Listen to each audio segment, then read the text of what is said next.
Bonjour et merci au professeur Thierry Verstraete et à Estelle Jouison de me donner cette occasion d'intervenir dans leur ouvrage sur le business model. Alors, je vous parle au titre de l'Observatoire à Maroc que je préside et que j'ai créé il y a maintenant une dizaine d'années et dont l'objet est de s'intéresser à la santé des chefs d'entreprise et des entrepreneurs. Pourquoi un tel objet? Tout simplement parce que quand on est à son compte, quand on entreprend, quand on est un travailleur indépendant ou un travailleur non salarié, on n'a pas accès aux services de santé au travail. Et c'est ainsi que depuis des décennies et des décennies, on a accumulé plus de statistiques sur la santé des baleines bleues que des entrepreneurs. C'est peut-être pour corriger cette forme d'injustice que nous avons créé l'Observatoire à Maroc et qui aujourd'hui souhaite devenir une association d'intérêt général. Nous avons plus de 1000 adhérents dans toute la France qui chaque année s'adonnent à nos expérimentations en matière de santé. Alors quel est notre objet? Eh bien, je dirais que cet objet, on le voit sur cette balance. On s'intéresse aux facteurs pathogènes de l'entrepreneuriat.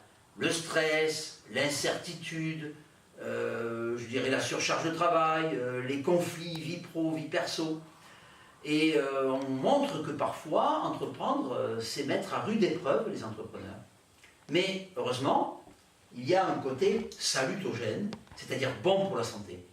Et depuis quelques années, l'Observatoire à Maroc s'intéresse tout particulièrement aux facteurs dont il a été montré scientifiquement qu'ils ont des vertus en termes de bien-être et de bonne santé. La maîtrise de son destin, l'endurance, l'optimisme, tous ces facteurs-là sont des facteurs qui pèsent également en matière d'entrepreneuriat.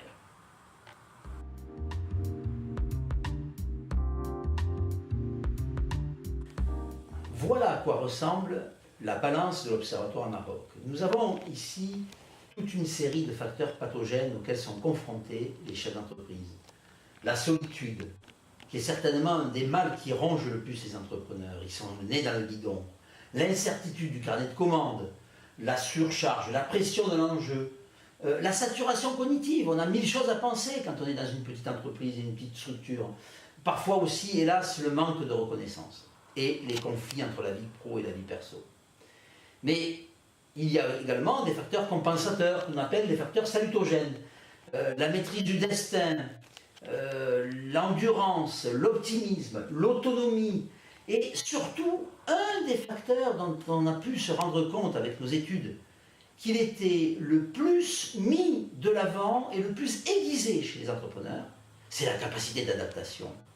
Et la capacité d'être adapté et de s'adapter à son environnement, c'est bien sûr une forme d'intelligence, mais c'est aussi un facteur qui est bon pour la santé. Et donc, nous avons fait des tests répétés sur plusieurs centaines de chefs d'entreprise. Et on s'est rendu compte que globalement, et c'est une bonne nouvelle, la balance penche du bon côté. C'est la raison pour laquelle nous considérons qu'il y a une salutogénèse entrepreneuriale. Et on se fonde pour cela sur des cohortes que nous avons constituées avec le Centre des jeunes dirigeants, avec aujourd'hui la CPME, avec des chefs d'entreprise de l'artisanat, notamment avec Garance. Et tous ces cohortes nous ont permis de mettre en évidence ce facteur clé, qui est que l'idée d'entreprendre, c'est bon pour la santé.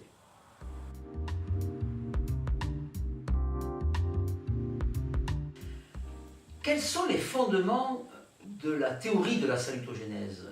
Ces fondements, on les doit à un chercheur israélien qui s'appelle Antonovsky, qui dit finalement la salutogénèse repose sur un profond sentiment de cohérence de l'individu.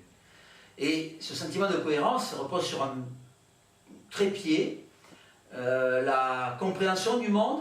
Est-ce que je comprends le monde dans lequel je suis? Deuxièmement, est-ce que je le maîtrise? Est-ce que j'ai une emprise sur le monde que je comprends? Et troisièmement, est-ce qu'il crée de l'utilité pour moi? Eh bien, voyez-vous, à ce titre, le business model, et tout particulièrement la méthode GRP, qui est développée par Thierry Verstraete et Estelle Jouison, sont des outils qui permettent de renforcer cette cohérence et ce sentiment de sens car on peut lire dans leur chapitre que le sens a une double acception. D'abord, le business model permet de rendre intelligible l'objet qui est le business. Et si vous voulez attirer des parties prenantes, vous devez rendre compréhensible, intelligible ce que vous faites. Et ça, le business model le permet. Mais il y a une deuxième acception créatrice de sens du business model, qui est aussi la direction, la fixation d'un but, que ce but soit politique, sportif, économique, une performance. Et ça, c'est un deuxième élément qui renforce le sentiment de cohérence. Donc je conclurai en disant que entreprendre, c'est bon pour la santé, parce que ça développe une forme de salutogénèse en soi, mais que les instruments d'accompagnement de l'entrepreneur, que sont le business model et tout particulièrement la méthode GRP, sont des éléments qui renforcent encore plus ce sentiment de cohérence profonde et de création du sens.